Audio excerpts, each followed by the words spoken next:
Bob with that. This is Rick and you see the table, blah, blah, blah. You know, it just irritates me because this is the second attempt. I went through a smooth, flawless, a pretty good presentation, I thought, for me, and turned out I wasn't recording the damn video. My brain's kind of half-assed here right now. It is Monday morning, the 1st of May.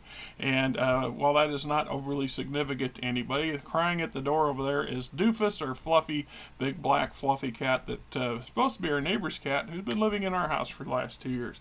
He's crying because he can't go outside today because my wife is currently down at the hospital having surgery on her knee. She's going to be 2-3 hours in there, so I live 10 minutes from the hospital, so there's no point in me sitting around in a damn waiting room down there for 3 hours. So, and Doofus wants us to go outside, and then Brendan wants to be here when he goes outside. You know, it is what it is. So anyway, we're looking at the Complete Ranger's Handbook from 1993. That's when this bad boy was published, and I paid a whopping $18 for this thing, because there it is, TSR, right there on the little label. It was Ivor's Dungeon for years, many years that I went to.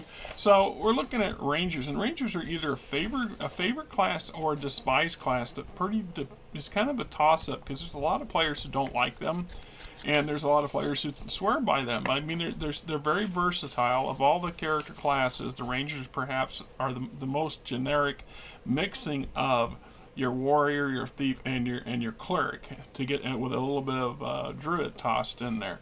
So as it talks about, Ranger is one of the most popular character classes AD&D game. A woodsman tracker as well as a dangerous fighter, it combines the good combat skills with a few extra abilities to give him many option decisions during play. He boasts the courage and strength of a warrior and the stealth and self-reliance of a thief.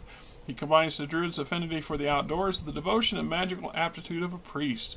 He's a hunter, a tracker, a survivalist, and by temperament and by choice, he's a loner, often preferring the company of animals to people.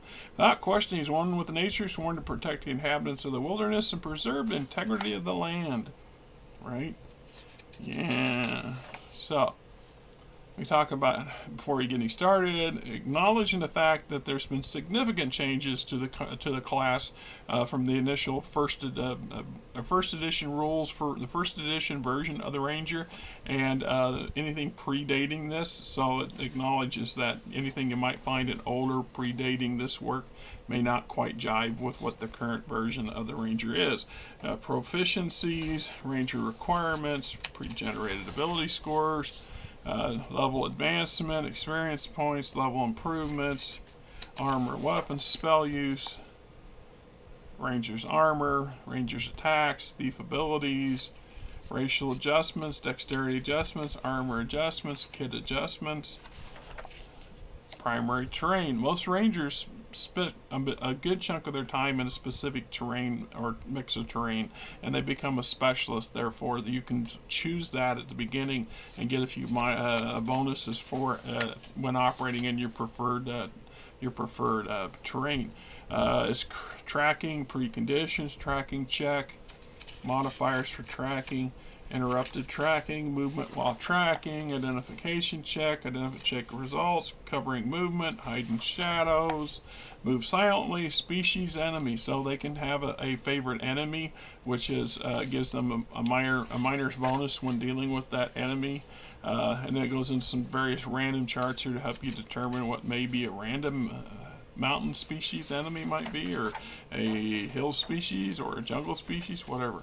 So wild animals, animal aptitudes, animal empathy modifier, domestic animals, nature lore, survival, Ranger strongholds, and then there's several pages on talking about followers. The key thing about the Rangers from second edition when it comes to followers is that they actually have a fixed amount. You roll for that, and let's say you roll 7. 7 is the total amount of followers, both human, non-human, and animal, that your Ranger will attract in their lifetime. So if they have an animal companion and something happens to that animal companion, that's one less that eventually they're going to run out of those 7 choices. So either it's just kind of a sad thing, but it also helps prevent them from following in the same track as like the warrior, the fighter, who can have many followers. The higher his or her ability gets, because ideally you're supposed to be creating yourself a fastness or a fortress somewhere, and carve out a chunk of land, or get some kind of gift from a local monarch or whatever. So using the following the follower tables, how and when followers appear, acquiring specific followers, recognizing animal followers. Now we have a whole bunch of random charts for that sort of thing based on the terrain once again. And general behavior of followers, routine activities. You can see how important this stuff was back then, because it sure is downplayed in current versions, 4th, 5th edition. They really shrank a lot of it down. They were actually migrating away from the follower stuff in third edition, 3.5 as well, in part because the fan base was like, they didn't care. They didn't see the advantages or the nuances of setting up your character to eventually retire. That's basically the concept. Your character develops to a certain point, and that's why age was a factor in the game, because you have both spells, natural occurrences, and supernatural occurrences can affect the flow of time, and in some manner or other anyway, right? So blah. Talk about your followers' procreation, combat, communications, reactions to others, disadvantages, training animal followers, the standard method, the alternate method, negligible trainability. Talks about how trainable a given creature can possibly be. It's much harder to train a rat to do something than it is to train a dog to do something. That's kind of what they're going for there. That some creatures are smarter than others, or more savvy. Successive tricks and tasks, party and company. When a follower abandons the ranger, when the ranger abandons the follower. Humans to demi-humans. Notes on falconry. Dungeon master decisions. DM decisions. I want to say Des Moines whenever I see that DM.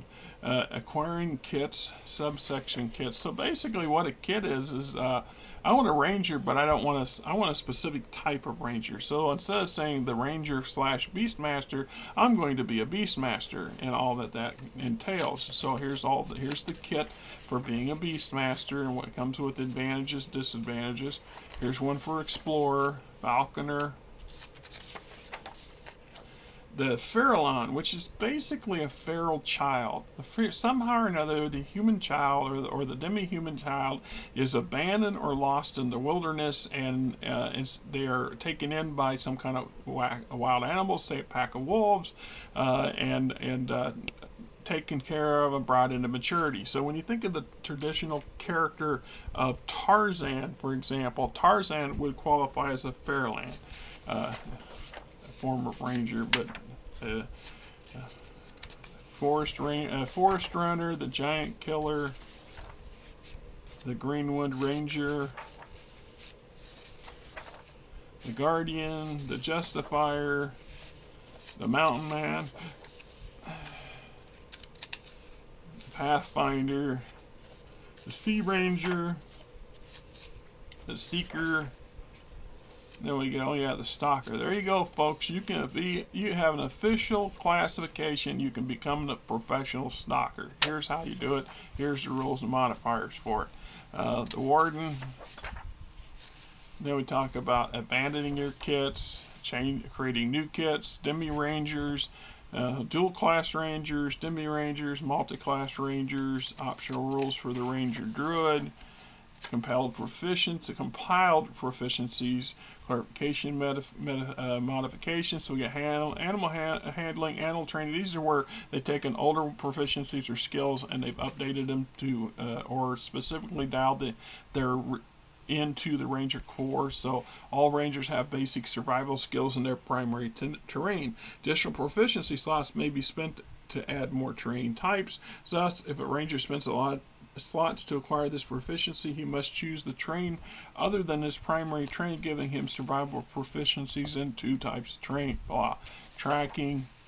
New proficiencies include alertness, boating, camouflage, cartography, falconing, distance sense, foraging, writing sea base, signaling, spelunking, trail marking, weaponsmithing, crude, i.e. like a mountain man has some ability to cast crude weapons in the field.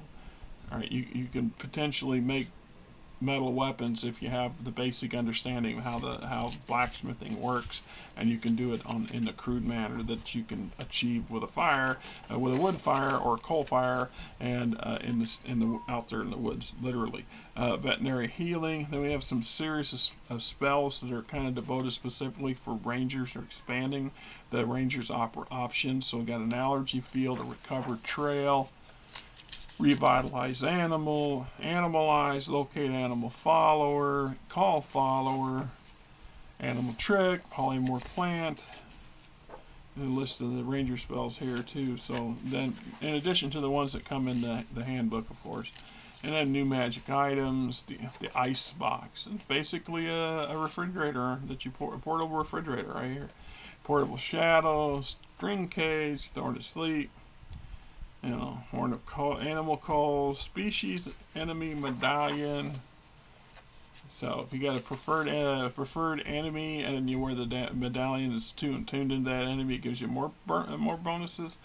Clothing, so things like an ABBA, Terran suit, snowshoes, Arctic coat, rain poncho, waterproof boots, and wilderness harness.